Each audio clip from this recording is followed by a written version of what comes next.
Buji, 2 puntos.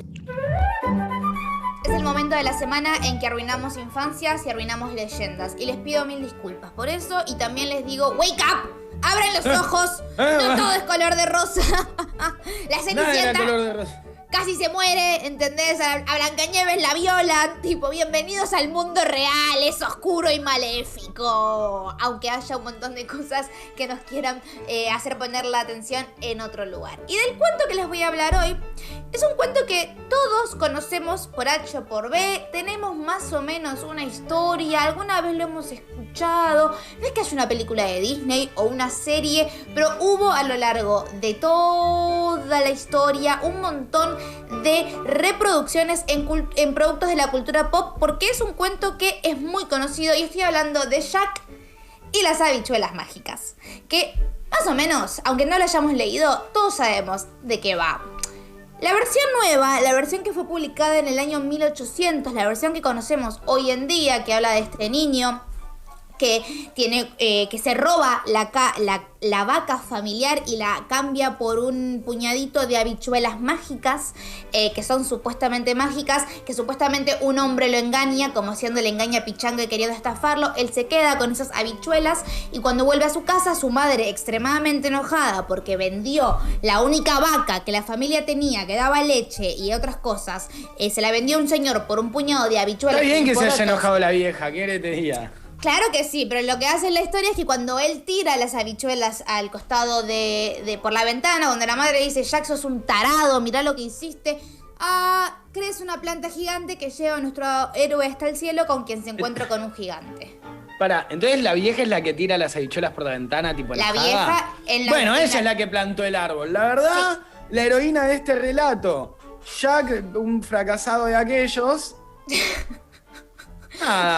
Un fracasado de aquellos que decidió comprar un montón de porotos que terminaron haciendo que un gigante llegue a la tierra para hacer un montón de fechorías y él terminó matando, salvando el día. Pero en realidad, esa no es la primera versión que tenemos de Jack y las habichuelas mágicas, sino que la primera versión es del año 1734 y yo voy a dedicarme a explicar esta versión original, porque si después me pongo a meter en la segunda parte de Jack y las habichuelas mágicas, vamos a estar hasta que terminen los dos pelados y no es la idea. Pero en 1734, bajo el reinado de Jorge II en Inglaterra, George II, que fue un reinado bastante malo para la población inglesa, había un grupo de personas que repartían a cambio de un chelín una colección de cuentos y de relatos, entre los cuales había muchos manifiestos socialistas en contra de la tiranía del rey que estaba gobernando desde el punto de vista de propaganda política, y en el medio de esos relatos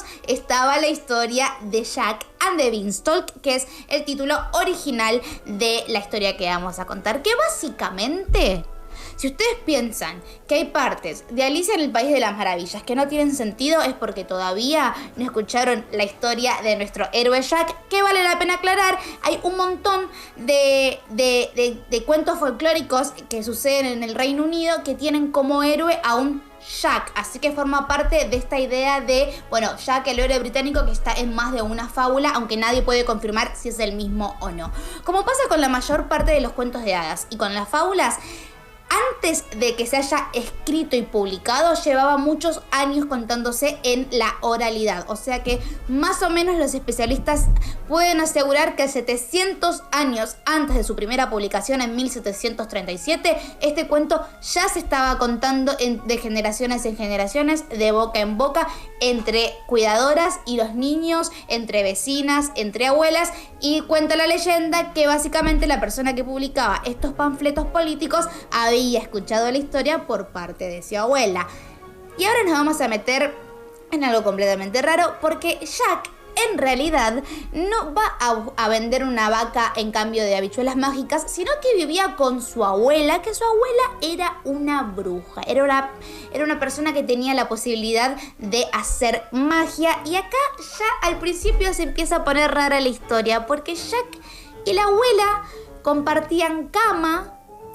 Se supone que en esa cama eran bastante cercanos, a tal punto de que la abuela le dijo que era un gran compañero de cama.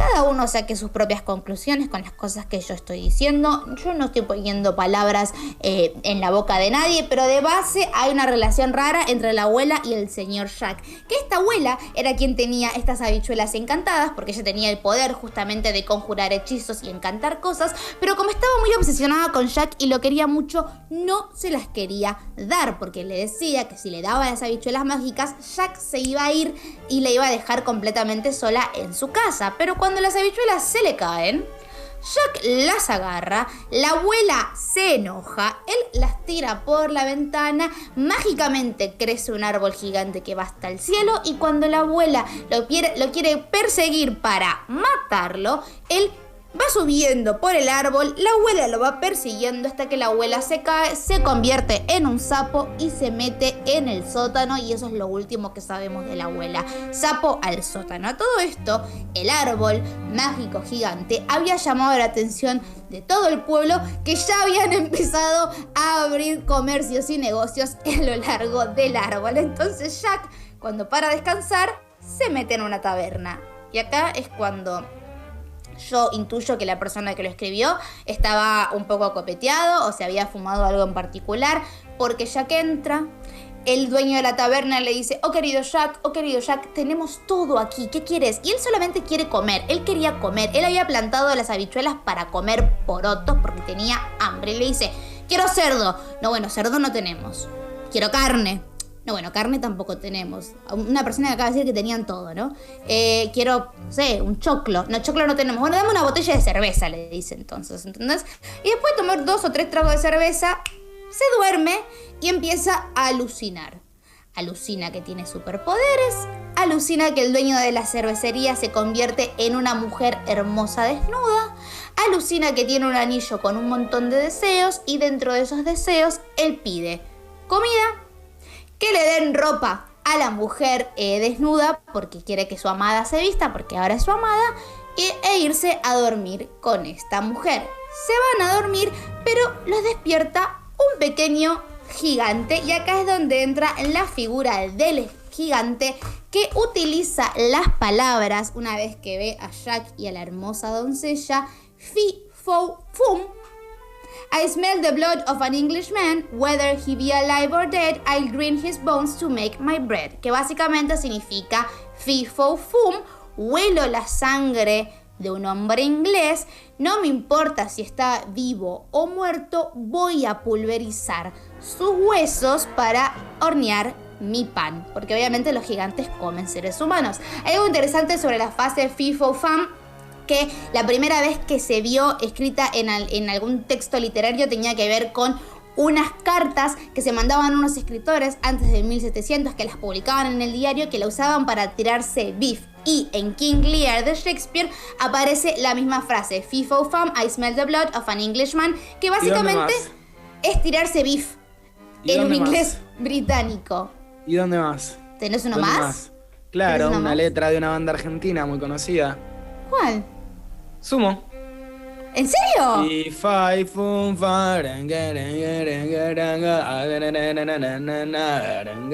Bueno. ¿Qué tema es? Esperá. Recordemos que Luca Prodan estudió en el Reino Unido, en el mismo colegio en el que estudió el príncipe Alberto, y tenía mucho conocimiento obviamente de literatura británica. A lo que queremos ir con esto es que esa frase de fi, fo, fum es una frase que se utiliza para justamente tirar beef o mostrar que un personaje tiene mucha ira adentro y está muy enojado. Por eso lo utiliza este gigante, que para hacer las cosas de una manera más corta le dice: me voy a comer me los voy a comer ustedes dos. Él le dice que no. Cuando ve a la princesa, el gigante dice: che, tu princesa está bastante buena, se pueden quedar a dormir. Se despiertan en el medio de la noche por el grito de miles de vírgenes siendo torturadas.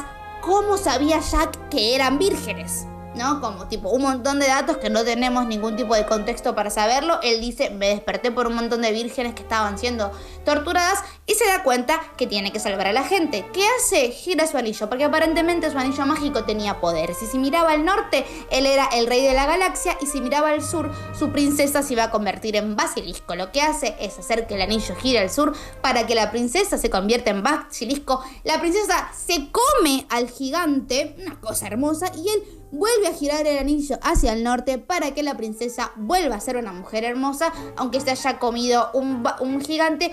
Y así termina la historia. Colorín colorado, no hay ningún tipo de moraleja, no hay ningún tipo de enseñanza, más que tener cuidado si te venden algo mágico, porque puedes terminar en una aventura completamente épica y extrañísima con un gigante. Y recordemos que era un cuento que estaba pensado para bajar un poco los humos entre el panfleto de propaganda política que se entregaba en ese momento. Luego vino otro escritor, agarró el relato original y dijo, vamos a convertirlo en un cuento de hadas para enseñarle a los niños que no tienen que confiar en los lados extraños, pero no me voy a poner a escribir ese por ahí en un episodio más adelante, para que esto no se haga justamente una clase de 25 millones de horas sobre habichuelas, gigantes, anillos y poderes mágicos.